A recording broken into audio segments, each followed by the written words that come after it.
Boa noite.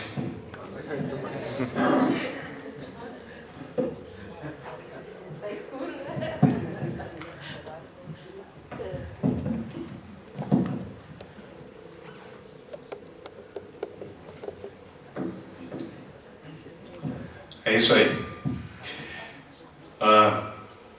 Quais são as evidências que nós temos hoje em dia sobre tudo o que eventualmente vai acontecer com a Terra, que interessa a gente? Mas quando falamos da Terra, ela está intimamente ligada ao Sol. Vamos ver as causas dessas alterações planetárias. Nós temos causas externas, que são basicamente os ciclos solares, matéria intergaláctica. Talvez vocês não tenham tido a oportunidade de sentir isso, mas a matéria intergaláctica é o que está causando a maior parte dos problemas climáticos, inclusive, que nós estamos sentindo na Terra. Os corpos celestes, vou mostrar alguma coisa sobre esses corpos que já estão mapeados, pelo menos 20% deles. Eu vou falar também do planeta X. E vou falar de informações que de alguma forma estão sendo escondidas por alguns governos. As causas chamadas endógenas, por que endógenas? Porque saem de dentro do nosso planeta, basicamente são esses aí. E o principal dele é o enfraquecimento do campo magnético. Logo a seguir vemos a reversão polar, a tectônica de placas, vulcanismo, terremotos e hidrodinâmica de correntes. Tudo isso em conjunto está atuando como se fosse nosso próprio corpo humano para mostrar, evidenciar o que vai acontecer com o nosso planeta. Ué, que isso? Ué, neurônio? Não é? Acontece que as minhas palestras elas têm vida própria, então à noite elas se juntam e aí eu tenho que ver por que acontece isso. Mas eu acho isso uma imagem muito bonita. Tá? E normalmente nós tendemos a pensar que tudo o que acontece no nosso corpo, na realidade são processos neuronais, processos sinápticos.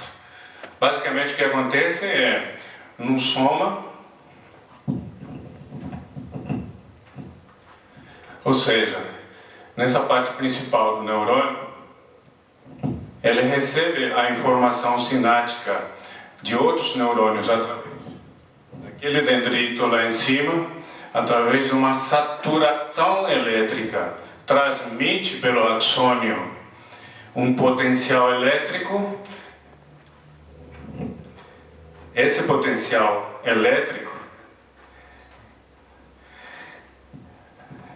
que basicamente através desse axônio, a combinação de sódio e potássio chega no final do axônio. Esse é o final do axônio, onde esse potencial elétrico faz com que essa vesícula sináptica seja aberta e os neurotransmissores sejam transmitidos para os próximos dendritos. É assim que funciona, a gente sabe disso, está muito sabido, mas o que não se sabe muito bem é que existe um outro componente neuronal que é muito importante. São as figurinhas aí. Elas são os chamados astrócitos. O que eles fazem? Eles permitem que os sinais trazidos pelo sangue cheguem até os neurônios. Muito bem. Mas isso também, sinais trazidos pelo sangue, o que impulsiona o sistema sanguíneo? É o coração, não é? Então, realmente nesse ponto o que importa é o coração. O coração transmite não somente a pressão, transmite pulsos, transmite um monte de informações que chegam em momentos diferentes às células.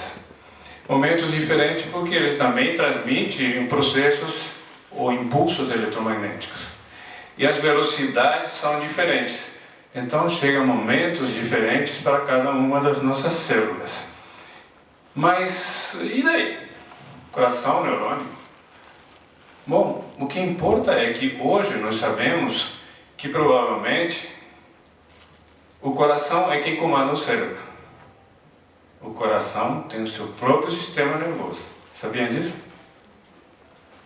O coração consegue sentir tudo que vem de fora, ele processa com seu próprio sistema neuronal, e é ele então que alimenta o cérebro com as informações necessárias. Para quê?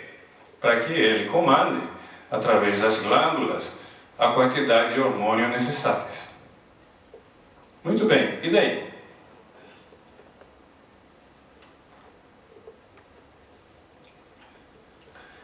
Acontece então que se é o coração que faz isso, nós temos que cuidar dele. Porque se ele não estiver bem, se ele não estiver num processo tranquilo, os sinais que ele vai mandar são sinais descompassados. São sinais que influenciam a parte neuronal de uma forma não correta. Então nós temos que procurar a coerência cardíaca. E essa coerência cardíaca é uma questão que nós podemos facilmente chegar nelas, independente dos sentimentos que a gente tem. E um dos processos que a gente utiliza é muito simples: respirar profundamente. Segura um pouco. Solta. 3 vezes. Vocês fazendo isso vão poder até ficar mais tranquilos contra alguém que está magoando você, ou contra alguém que está dizendo algumas palavras que não é realidade para você. Então você tem que procurar a sua coerência cardíaca. Porque na incoerência, como eu falei, o coração comanda, é o órgão mais forte que nós temos, é o campo eletromagnético muito mais forte que nós temos. Ele na realidade é o maestro da orquestra do corpo humano. Ele tem um campo 1000 vezes mais forte do que o campo cerebral. Mas ele de alguma forma também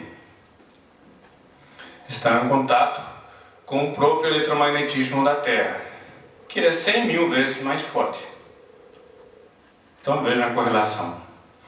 Coração 1000 vezes mais do que o cérebro, o campo eletromagnético da Terra 100.000 vezes mais do que o próprio coração.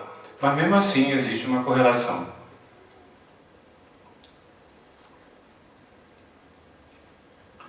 E hoje nós sabemos, a Rosana falou da frequência de Schumann, que normalmente era em torno de 8 Hz. E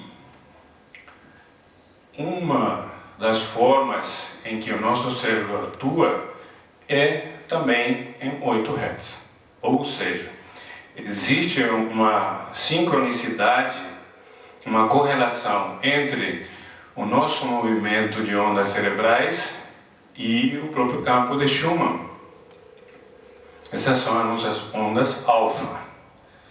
Nós normalmente estamos em beta. Quer dizer, agora, nesse momento, beta 14 Hz. Alfa é quando nós estamos um pouquinho mais tranquilos. Quando conseguimos meditar, conseguimos passar de alfa, inclusive, para teta. O que importa é que essas ondas alfa são as ondas mais estáveis que nós temos. É por isso que ela é importante para a nossa sincronicidade com o que vem de fora.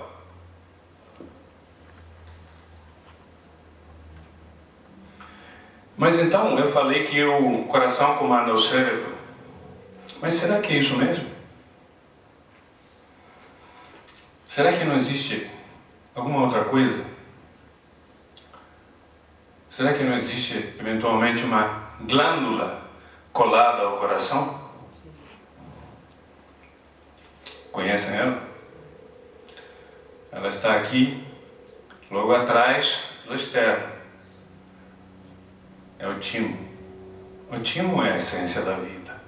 O timo é sensível às imagens, às cores, sons, cheiros, vibrações, tudo o que a nossa percepção dos sentidos consegue aprender, e mesmo aquelas que não vêm através dos nossos sentidos, como por exemplo, forças, correntes eletromagnéticas, vibrações, atingem o timo.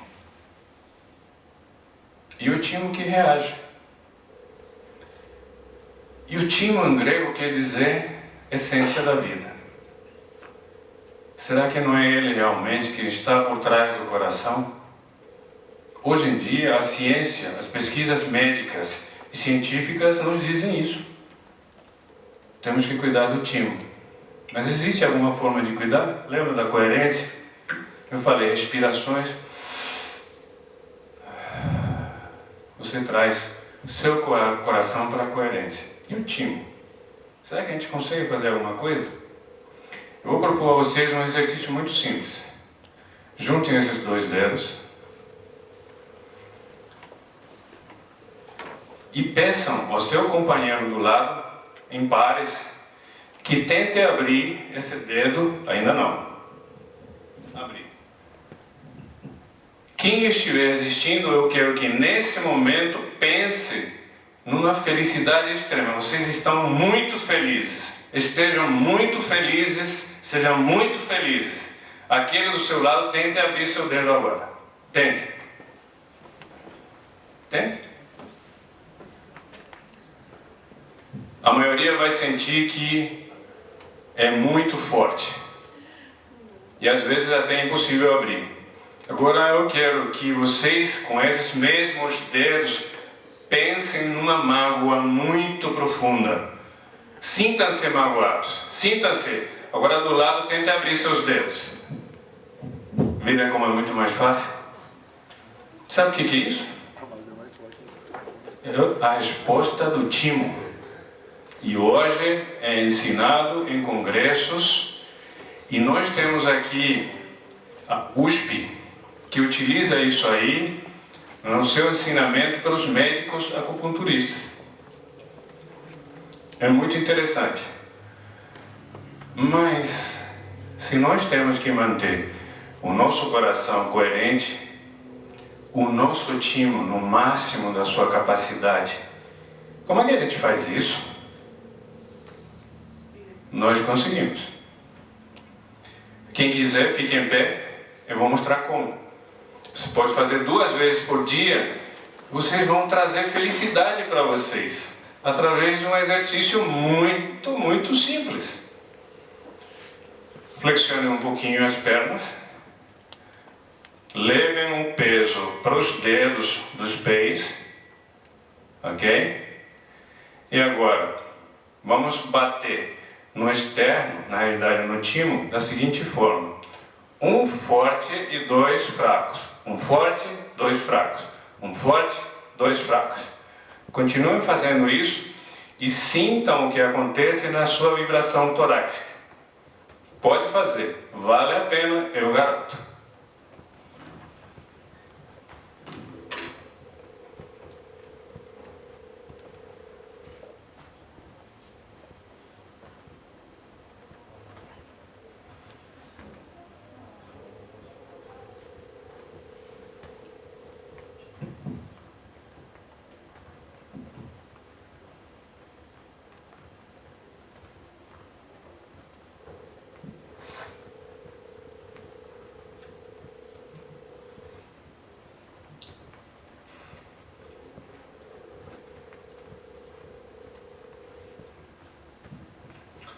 Ok, 2 respirações profundas.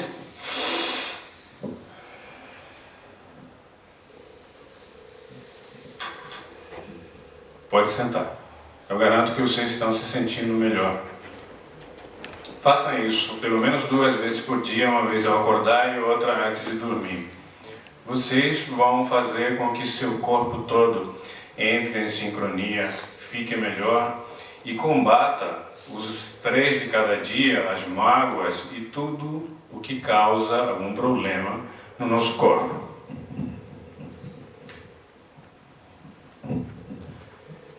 Vamos ver agora sinais de perturbação solar. Nós falamos das causas externas, lembra disso? Uma das causas era o problema solar, e nós temos esses problemas elencados, que hoje já a gente conhece muito bem. Temos as mudanças planetárias, o que acontece com os flares solares, e, importante, o que perturba a órbita do nosso sistema solar. Pode passar. Temos efeitos eletromagnéticos, mudanças atmosféricas. Temos aí o cinturão de Kuiper, nós vamos falar sobre isso. Pode passar. Isso a gente já sabe. Supervulcões. Vocês já ouviram falar dos supervulcões, é claro. Nós vamos falar um pouco sobre eles. Pode passar. Bom, aí nós temos um conceito sobre interação solar, que tem um conceito de zona de perigo de morte. Por quê? Porque existe um objeto que realmente está se aproximando do nosso sistema solar, e essa informação é sonegada ao público. Só que o nosso papel aqui é trazer esse tipo de informação. Tem muitas coisas que o público não sabe. Uma das coisas é essa aproximação de um planeta X, que tem uma órbita mais ou menos perpendicular à eclíptica. Na realidade, hoje já temos dados de que ela está numa inclinação de mais ou menos 82 graus. Ela tem esse tipo de órbita que é evidenciada por um mecanismo matemático chamado mecanismo de Kozai, que relaciona o ângulo de inclinação com a excentricidade da órbita desse sistema, desse planeta X. Quando ele passar nesse ponto um pouquinho acima da eclíptica, ele vai atingir o periélio, ou seja, o ponto mais perto entre o Sol e esse planeta. E aí nós vamos ter comportamentos extremamente violentos do Sol por essa interação. Mas o grande problema não é somente o Sol. Aonde é que a Terra vai estar naquele momento? Se a Terra estiver naquele momento entre esse planeta e o Sol, nós vamos padecer muito. A outra forma é que a Terra esteja do lado contrário a esse planeta. O Sol estaria entre esse planeta e a Terra. Seria a situação mais agradável. Só que hoje nós não sabemos exatamente aonde a Terra vai estar. Nem com grandes computadores não conseguimos calcular isso. Por quê? Por causa dos movimentos combinados do Sol, da Terra e da própria galáxia. Vocês têm ideia? O braço de nossa galáxia, onde a gente está, a 26 mil anos-luz do centro da galáxia, qual a velocidade que a gente gira? Alguém conhece? Nós giramos a 965 mil quilômetros por hora. Vocês têm ideia do que significa isso? A galáxia está girando, e muito rápido. Bom, imaginem a própria velocidade do Sol combinada com a velocidade de traslação da Terra, que é 28 mil quilômetros por hora, com a velocidade de rotação da Terra, que é de 1.666 km por hora. Como é que a gente combina esses movimentos todos? Por isso que é muito difícil calcular. Próximo. Mas aí vem uma das coisas que tem acontecido com a NASA. A NASA colocou estas informações oficialmente no seu site. Em 84 ele disse que tem um enorme objeto se aproximando da eclíptica e ela estava a 80 bilhões de quilômetros do Sol. Uns anos depois, em 92, ele disse que esse objeto estava a 11,2 bilhões de quilômetros do Sol. Um pouquinho depois, lá para 1984, essa informação sumiu do site da NASA. Só que isso foi gravado e a partir daí os pesquisadores começaram a ficar de orelha em pé e verificar o que estava acontecendo. E aí, os Estados Unidos, de repente, instalaram um mais complexo telescópio e mais moderno que a gente tem na Terra no Polo Sul. Vocês sabem disso, né? Na base de Amundsen, colocaram o SPT, na realidade é um telescópio de verificação de infravermelho.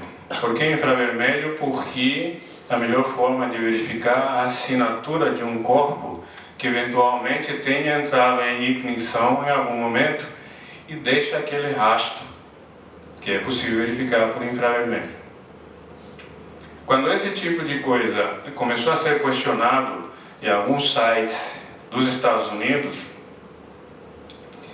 e surgiram algumas fotos do planeta X, imediatamente após dessa informação, no YouTube foram postadas mais ou menos 150 filmetes negando isso. Quem é que poderia ter feito uma coisa dessa? Num período de 1 hora.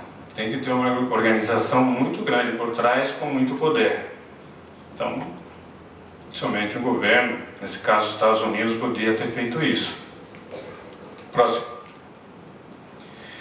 Mas a procura por perturbações, que é um termo astronômico, né, tem vindo de há muito tempo. O descobrimento desses planetas, nós temos aí as datas, mas basicamente o descobrimento de Urano foi por causa da perturbação no planeta Saturno. E o descobrimento de Netuno aconteceu porque houve uma perturbação na órbita do planeta Urano. Só que agora, a partir dessa data, 1846, ainda oficialmente não se descobriu o que está perturbando Netuno. Tá? Próximo. Essa procura levou, pode ficar aí, essa procura levou ao descobrimento de Plutão em 1930. Mas Plutão é muito pequeno, ele não pode ser um planeta que consiga perturbar a órbita de um planeta gigante, como é Netuno. Então, desde aquela época, nós estamos à procura do planeta X. É daí que surgiu esse nome. E aí, o que aconteceu? Aconteceu que esse planeta X foi assimilado a um planeta descrito já pelos sumérios, né, naquela época deles, uns 4, 5 ou 6 mil anos atrás, que é Nibiru. E daí vem Nibiru, Hercólogos, Absinto, que está na Bíblia. Tem uma Bíblia que chama-se Kolbrin, não sei se vocês já ouviram falar disso. É uma Bíblia muito antiga, que fala inclusive das passagens desse planeta. E que eventualmente tem uma órbita em torno de 3.600 anos. Parece que, e hoje todos os dados que a gente tem, dizem que esse planeta realmente está muito perto. E o que ele tem como característica é que, devido a esse mecanismo que eu falei de Kozai, quanto mais perto ele fica da nossa eclíptica, ele adquire maior velocidade.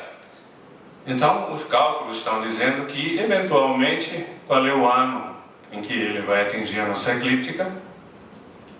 2012. Muito bem. Agora vamos falar da extinção dos dinossauros.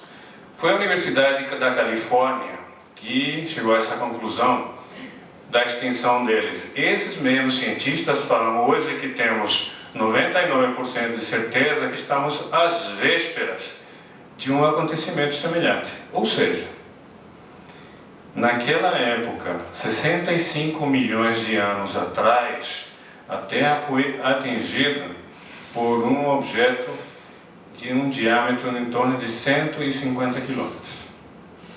que levou à extinção praticamente de toda a vida na Terra. Pode passar. E aí então, quinzenal, o pessoal dos Estados Unidos tirou esse tipo de foto, que é uma combinação de medições eletromagnéticas, onde caiu esse grande objeto. Essa cratera tem em torno de 150 quilômetros. Essa aqui é a península de Yucatán, onde estão os maias. Essa cratera de 150 quilômetros, até hoje, nesse local, nós temos leituras de um campo magnético diferenciado. Nós temos um campo magnético mais forte no vermelho e amarelo do que nos outros locais.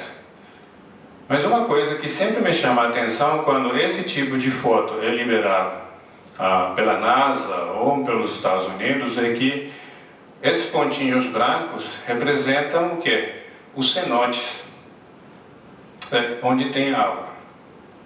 Então, só para saber, nós sabemos que eles mapearam completamente o planeta, sabendo exatamente onde tem as coisas, sabem onde tem o aquífero Guarani, a profundidade, o outro que foi achado, tudo quanto é mineral, eles têm perfeitamente mapeado. Próximo.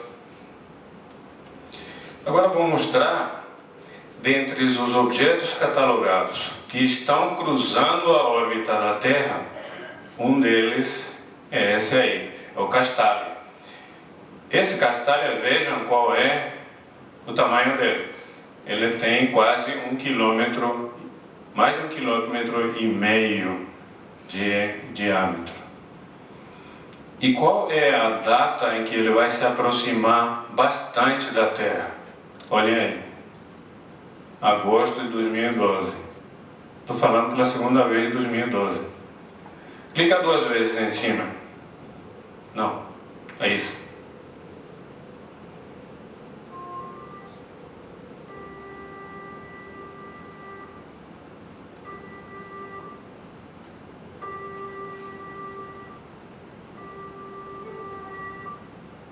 Não está passando? Aí. Deixa ele passar.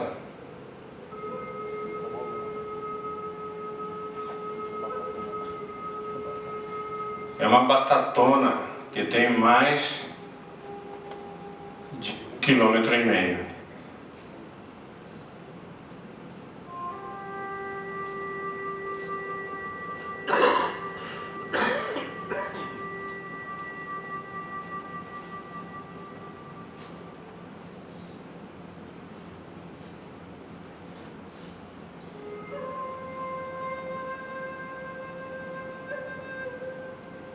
Na realidade, a velocidade de giro é muito maior do que isso. Temos considerações científicas como é que essas rochas permanecem unidas, mas não vou tratar disso agora. Esse pontinho verde é provável impacto na Terra.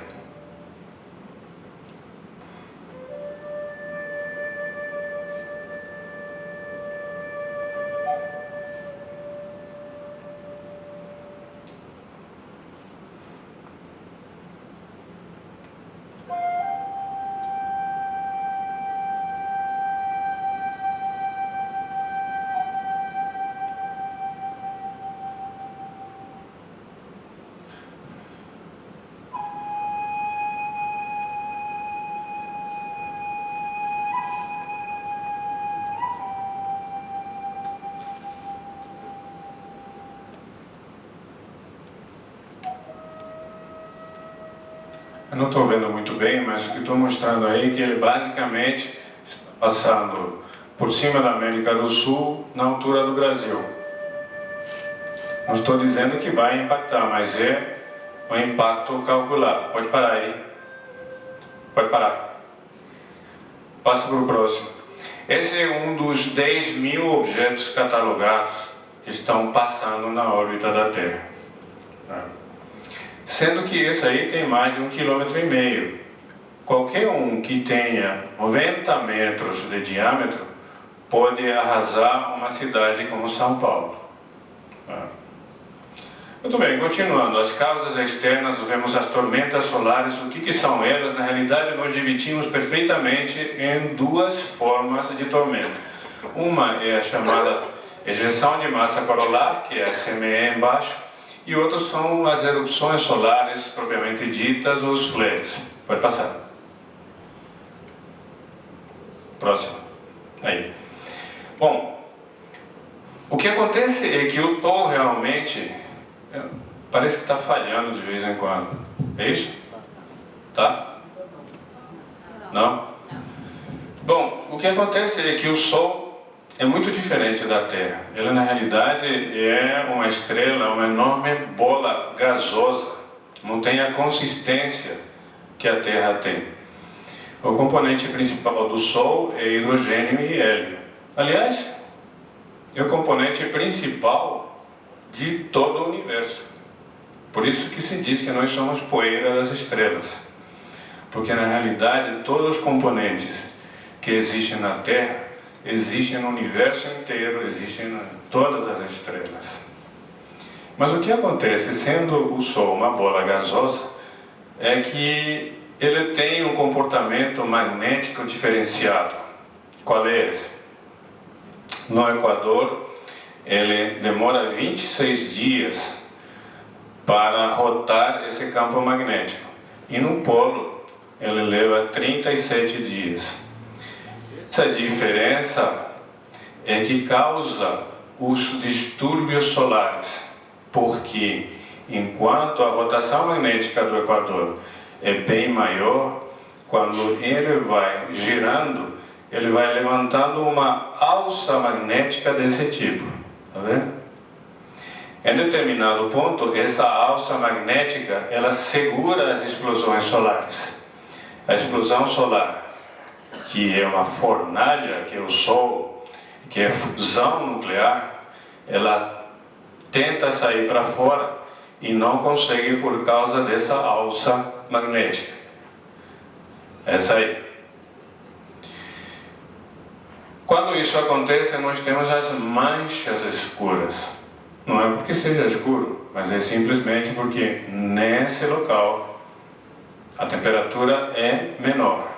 Nós estamos falando de temperaturas de 6.000 graus na superfície e que nesse ponto, devido à alça magnética, passa para 5.000 graus. Então, aparentemente, ele fica escuro. Agora, essa questão magnética do Sol realmente é muito complexa, porque essas rotações do Equador e do Polo se encontram num período determinado que foi perfeitamente mapeado no computador.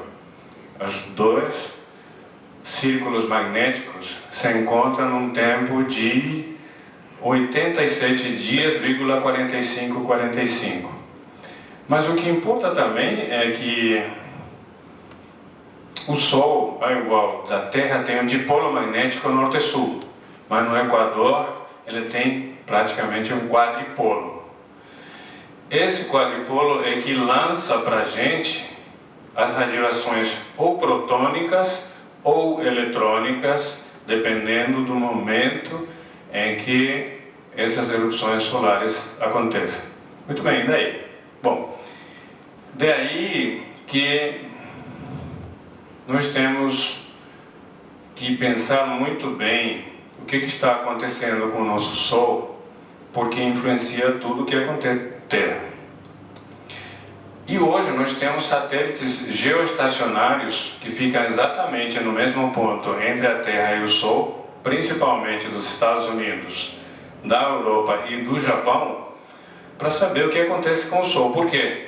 Porque uma erupção de radiação solar, quanto tempo chega na Terra?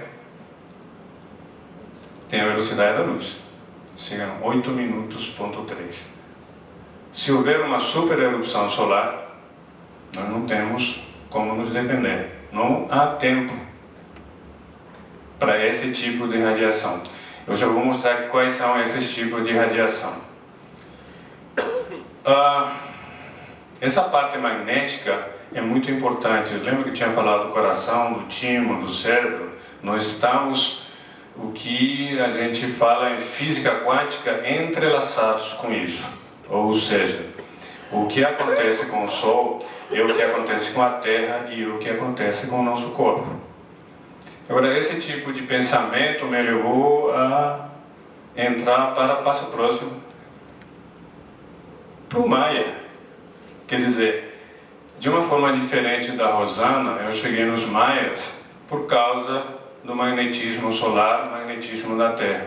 Que eu fui pesquisar quem realmente era a civilização que tinha algum conhecimento eletromagnético. Aí tentei passar pelos hindus, pelos Vedas, 10.000 anos atrás. Cheguei aos chineses, 5.000 anos atrás, que eventualmente parece que tinha algum conhecimento.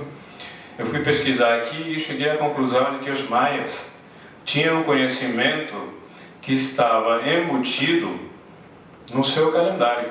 E aí fui pesquisar o código de Desen, que tem basicamente duas contas, uma conta longa de 1.872.000 dias, são os 5.125 anos que a Rosana falou, e tem um outro número, aquele número lá, o mais que está mais abaixo, 1.366.560, que é dos maias. Essa aqui é um cálculo matemático feito por computador do comportamento magnético solar. São muito próximos. Então isso nos leva a pensar de que de fato os maias tinham um conhecimento que nós não sabemos como, não tem como eles saberem. Mas utilizar o número 260, se dividimos isso por 260, nós temos números incríveis que saem deles e que eventualmente eles sabiam que nesse tempo os campos magnéticos do Sol se aproximam. Isso aí quebrou meu cabeção. Próximo. Aperta 2 vezes em cima.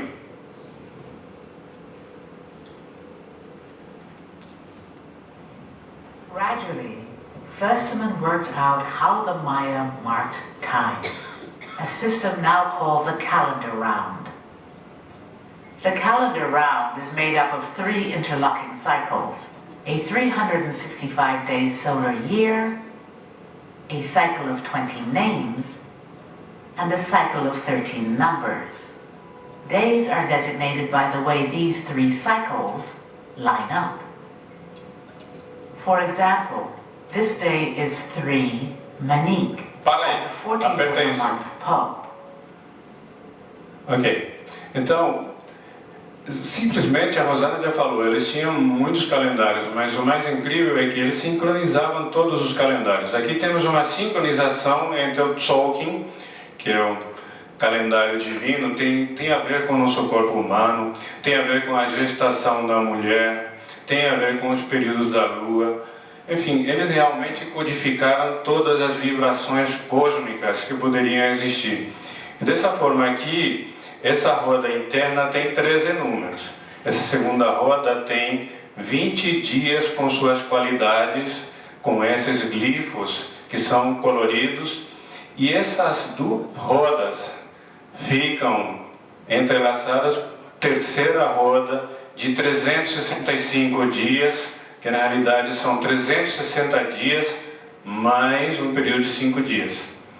Os maias tinham 5 dias de festa total. Chegou a 360 ou não, então 5 dias era um período em que você tinha que se guardar, porque era um período negativo.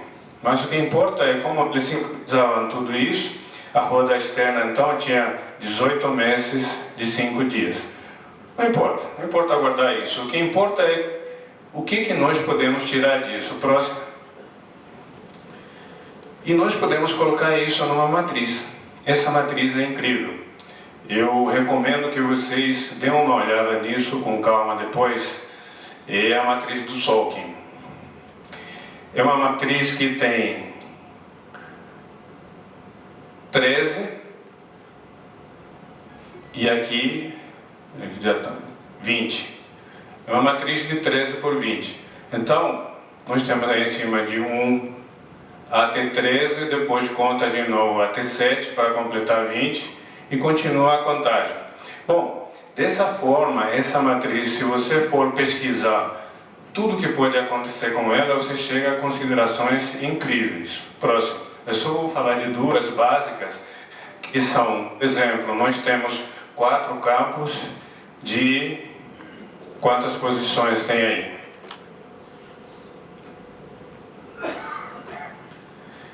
Tem 32 posições. Esses 4 campos nos dão 144 posições, que seria a nossa tabela periódica de elementos químicos. Hoje nós temos a nossa tabela que marca até o elemento 118, que não tem um nome específico. O nome dele é unum octium, que é um gás. Mas isso nos diz que eles provavelmente já sabiam que a nossa tabela de elementos tinha muito mais do que nós conhecemos hoje. Próximo. O que está aqui no campo central, esses dois campos, nos falam de que, eventualmente, no nosso DNA, que nós conhecemos hoje, somente 20 componentes de aminoácidos, nós teremos 64. E, na realidade, o nosso DNA tem esses elementos, mas são considerados lixo atualmente, porque eles não têm função nenhuma. Mas, eventualmente, esse lixo é que é um componente similar ao aminoácido do ponto de vista de frequência. Essas frequências são as que serão despertadas em algum momento, e nós estamos muito próximos disso, até por aquele raio alinhador. Lembra que a Rosana falou a respeito disso? Vou falar um pouco disso cientificamente. Próximo. Eles também, nesse tipo de matriz, eles estão falando de quais são os dias mais favoráveis do ponto de vista de radiação cósmica sobre a Terra. Próximo. Tem muita semelhança entre o comportamento, os processos científicos dos maias e dos egípcios. Nós temos também em Teotihuacan 3 pirâmides igualzinhas àquelas pirâmides do Egito, marcando as estrelas de ouro. De alguma forma deve ter havido uma comunicação, inclusive no ângulo da última pirâmide. Próximo. Em relação aos eclipses, tudo isso já foi falado, mas o que é importante é que eles marcaram os eclipses daquela época e do futuro. Eles sabiam exatamente todos os eclipses, inclusive da época atual, inclusive até 2012. Como eles faziam isso é impressionante. Próximo. E por último eu vou falar, pode falar 2 vezes? Ok. O que tem de interessante esse templo de Uxmal, na realidade, toda a construção, é que cada um desses cantos não são um retângulo perfeito. Ele, além de estar em posições diferentes de elevação, eles são inclinados. E estudando essa inclinação e tentando encontrar as 2 diagonais no centro, que se encontram uma com a outra, nós chegamos a uma diferença angular de 5,84. Se a gente pensa nisso como número inteiro, nós chegamos à conclusão de que é o período sinótico de Vênus. Os maias dominavam muito bem essas contas de movimentação de planetas, do Sol e da galáxia. Eu não estou fazendo uma apologia dos maias, não. Eu disse que eu cheguei nisso através de considerações de pesquisa científica. O que isso nos diz é que eles conheciam os ângulos e conheciam a notação decimal. Porque estão falando aí de ângulos quebrados. Essa notação decimal não era utilizar com aquela representação de barra e pontinhos, né, de 1 até 20. Provavelmente uma notação utilizada pelos sacerdotes e que foi perdida de alguma forma com a queima de todos os documentos dos maias. Mas hoje nós temos quase certeza de que eles conheciam a notação decimal. Próximo. Além disso, eu fui verificar se eles conheciam de alguma forma o magnetismo e eu encontrei que os olmecas, realmente os precursores dos maias, conheciam bastante o magnetismo. Próximo. Aí nós temos então uma escultura de uma cabeça de tartaruga. Na boca da cabeça, na boca da tartaruga, ela é magnetizada. Se você passar uma bússola, ela se mexe. Eles utilizavam realmente conhecimento magnético de N formas. Nós temos provas científicas disso. Próximo. Agora nós vamos passar para as manchas solares. Já viram alguma vez esses gráficos? Nós sabemos o que acontece com as manchas solares praticamente desde 1600, desde a época de Galileu. Se vocês olharem isso aí, vocês vão verificar que o período de manchas solares é em torno de 11 anos. O pico anterior foi em 2001. Então, qual será o próximo pico de manchas solares? 2012. Estou falando a terceira vez, 2012.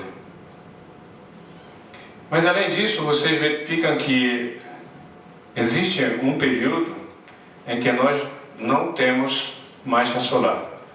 Esse período chama-se mínimo de Maunder e aconteceu de 1615 a 1745. Bom, e daí? Daí que isso causou a queda da dinastia Ming. Sabiam disso? Devido à fome que houve naquela época na China e também a chamada Guerra dos 30 Anos na Europa. Então, quer dizer que o Sol realmente influencia não somente o clima, mas o que acontece realmente por causa disso, por causa do clima. Então, nós hoje estamos seguindo esse período de mínimos e máximos solares com muita atenção. Próximo. Próximo. 2 vezes. Bom, esse aí é um filme feito do Sol verdadeiro. And I'm the project scientist for the Seiki Instrument Suite on stereo. A coronal mass ejection, it's an explosion of the sun. Essa explosão foi realmente filmada. Of a cloud. They can really disrupt satellite communications. They can affect GPS signals, our cell phones, and even cause electricity disruptions. So the stereo satellites is a mission specifically to study the quantum mass ejections using 2 identical spacecraft, so we can reconstruct the 3-dimensional structure of these clouds. The use of a single spacecraft is similar to seeing the world with one eye. You suddenly lack perception of depth, and we never know if the object, for example, is coming towards us, going away from us. By injecting the second viewpoint, then suddenly you run out of solutions and you have a very limited number of models to choose from. So this, the shape of CME seems to be similar to... Basicamente o que está acontecendo, ele é um cientista encarregado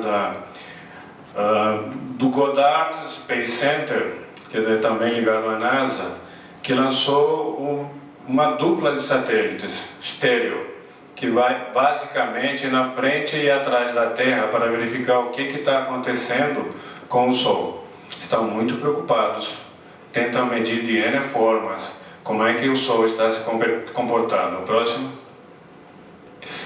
Ali a Terra foi colocada para efeito de ver como é que uma ejeção de massa coronal desse tamanho pode realmente engolir a Terra completamente. Até hoje nós não tivemos isso, não aconteceu. Mas alguns anos atrás aconteceu uma ejeção de massa desse tamanho que foi em uma direção não para a Terra, mas para o lado dela. E causou muitos problemas. Próximo. Muito bem, essa erupção de massa corolar tem essas características. O que importa é que ele pode chegar à Terra em até 48 horas.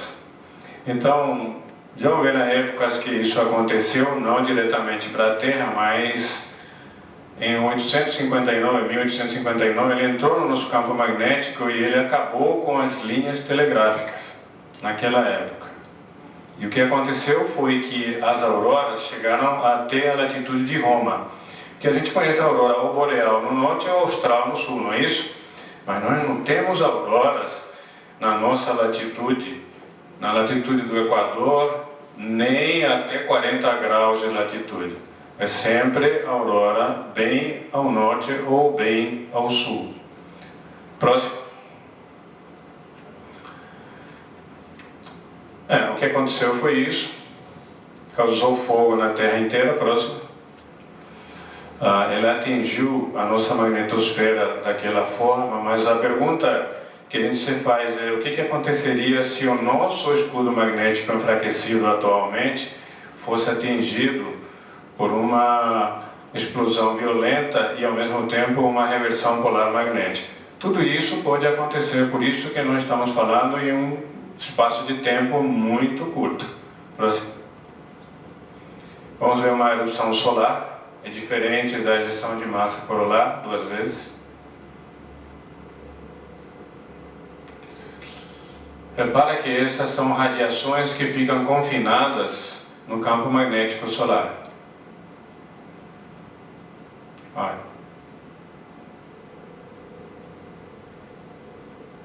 Ok, próximo.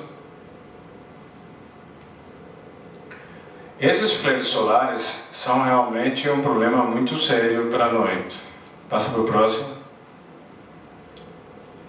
Próximo. E aí nós temos basicamente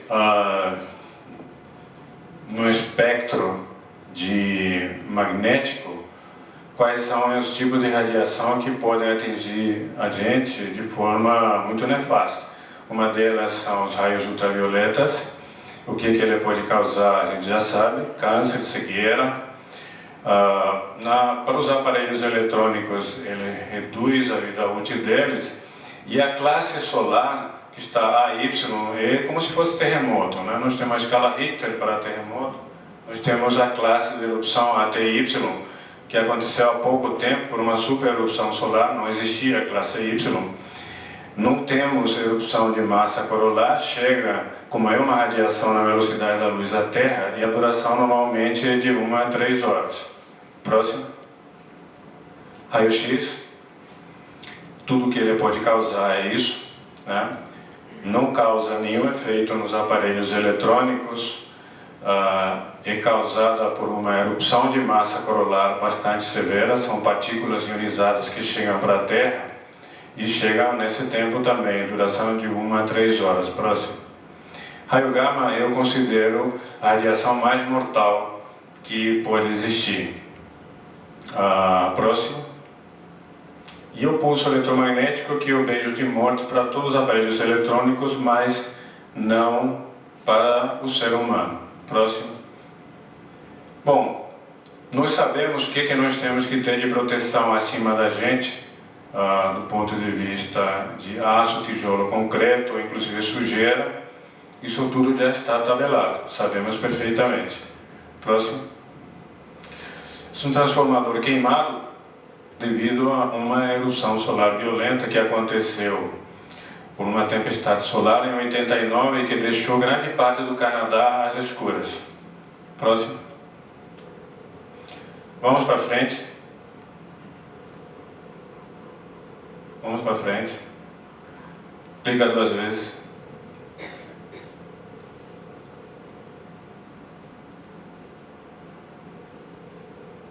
Tudo bem. Essa aí é uma radiação gama que é expelida por um buraco negro e que eventualmente já está atingindo a Terra, não somente no buraco negro, mas em outras estrelas. Próximo. Pode passar. Clica 2 vezes. Essa é a nossa galáxia.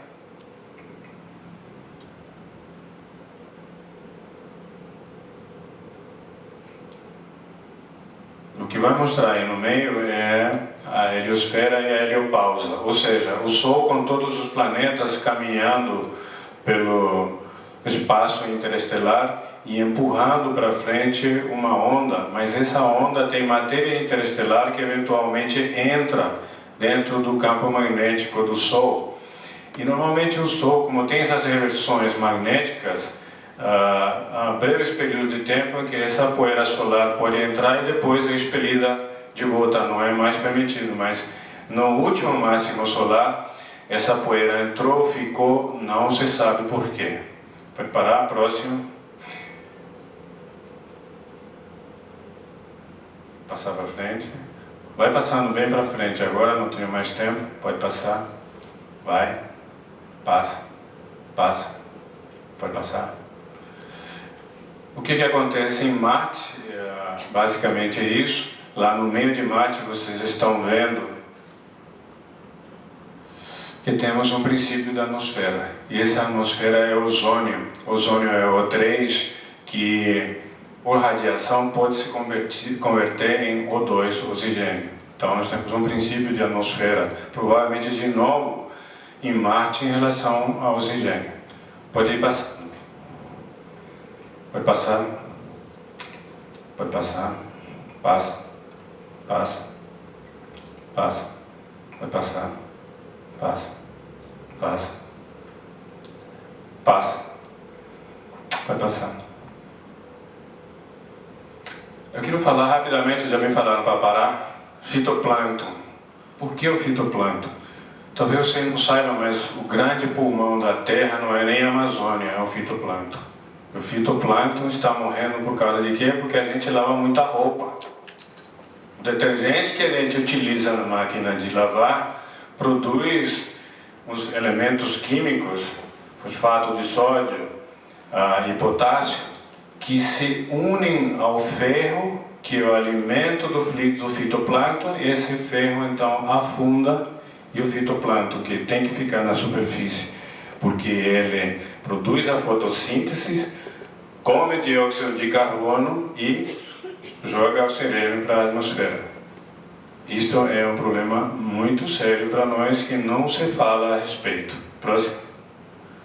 Esse é o fitoplâncton tirado do espaço. Os mares no mundo inteiro têm esse tipo de quantidade de fitoplâncton. Próximo.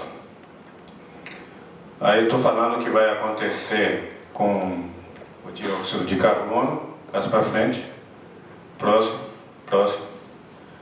Bom, em relação ao oxigênio, se cair para... Nós sabemos que o componente atmosférico é 21%. Se cair para 17%, a chama da vela não existe mais. Se cair para 14%, a gente perde a consciência. 11% a gente morre.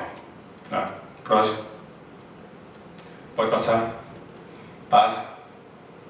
É aí como se produz o campo magnético da Terra. Não tenho mais tempo para explicar. Próximo. Próximo. Vai passando. Vai. Vai. Vai.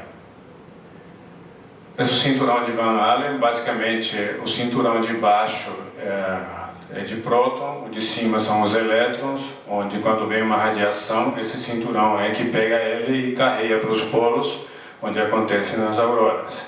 Próximo. Próximo. Próximo. Já fui. Vai. Passa. Passa. Passa. Passa.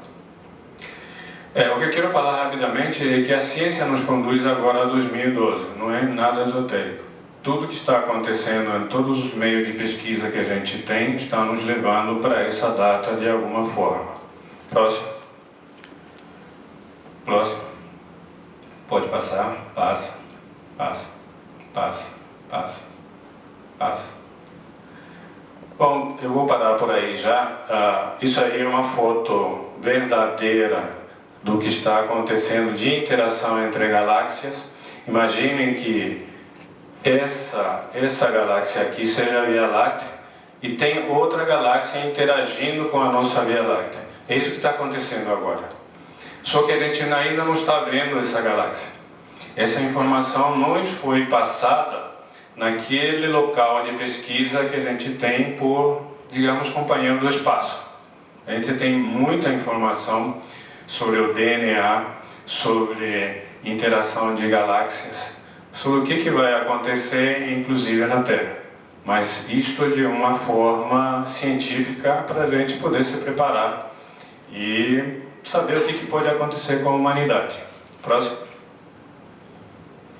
Esse aí é um buraco negro comendo uma galáxia inteira. Próximo. Próximo. Eu ia falar sobre o modelo padrão da física. Próximo. Próximo. Bom, esse é o seu de 21 de dezembro de 2012, na altura de Campo Grande, que praticamente, do ponto de vista de Curitiba, é a mesma coisa. O que a gente vê é que todos os planetas praticamente vão ficar na eclíptica, que vai pelo Equador Galáctico, exatamente no centro, que já foi mencionado, entre Sagitário, Escorpião e Ofiuco. Não tenho mais tempo. Obrigado.